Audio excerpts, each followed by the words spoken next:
भारतीय अर्थव्यवस्था के आधे से अधिक के बराबर कर्ज में डूबा भारत पर लगातार कर्ज बढ़ रहा है।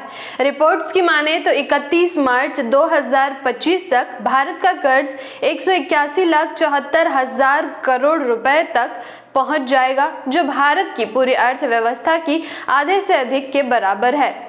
मैं आकृति और आप देख रहे हैं MNT न्यूज नेटवर्क। भारत पर कर्ज हर महीने तेजी से बढ़ रहा है। हैरान करने वाली बात यह है कि भारत की पूरी अर्थव्यवस्था जितनी है उससे आधे से अधिक के बराबर भारत के ऊपर कर्ज है।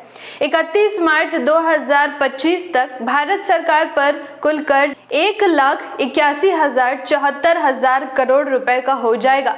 भारत की पूरी अर्थव्यवस्था 324 लाख करोड़ रुपए की है, यानी भारत की पूरी अर्थव्यवस्था के 56% के बराबर भारत पर कर्ज है। बताते चले कि चालू वित्तीय वर्ष के राज्य कोषीय घाटा GDP के 4.8% रहने का अनुमान है, जबकि आगामी वित्त वर्ष 2025-26 में राज्य कोषीय घाटा 4.4% रहने का अनुमान है। बताते चले कि कर्ज में लगातार वृद्धि राज्य कोषीय घाटे का प्रमुख कारण है, जबकि कर्ज में कमी और राजस्व में बढ़ोतरी से राजकोषीय घाटे में लगातार कमी आती है।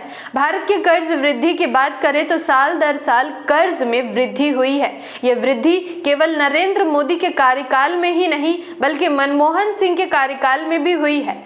आंकड़ों की अगर हम बात करें तो भारत का कर्ज साल 2004 में 17 लाख करोड़ रुपए था, जो 2014 में बढ़कर 55 लाख करोड़ रुपए हो गया, जबकि यह कर्ज सितंबर 2023 तक 161 लाख करोड़ रुपए तक पहुंच गया। अब आइए जानते हैं कि किस तरह की और किससे लोन लेती है सरकार दो तरह से लोन लेती है, इंटरनल और एक्सटर्नल, यानी भीतरी कर्ज जो देश के भीतर से होता है, जिसमें बैंक, बीमा companies, reserve bank, corporate companies, mutual fund आदि से लिया जाता है।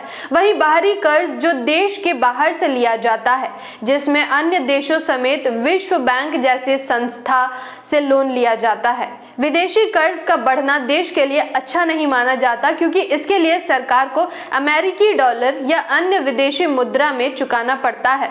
विश्व बैंक के अनुसार अगर किसी देश में बाहरी कर्ज यानी विदेशी कर्ज उसके GDP के 77% से ज्यादा हो जाए तो उस देश को आगे चलकर काफी मुश्किलों का सामना करना पड़ सकता है।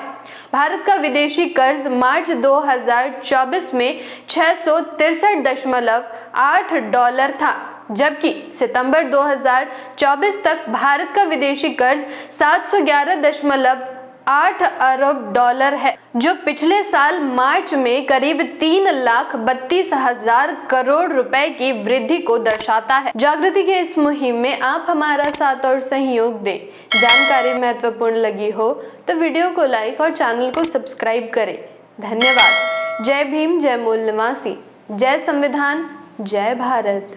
MNT न्यूज नेटवर्क को सब्सक्राइब करें, लाइक और फॉलो करना ना भूलें। साथ ही बेल आइकॉन दबाकर जन जागृति की मुहिम में जुड़े रहें।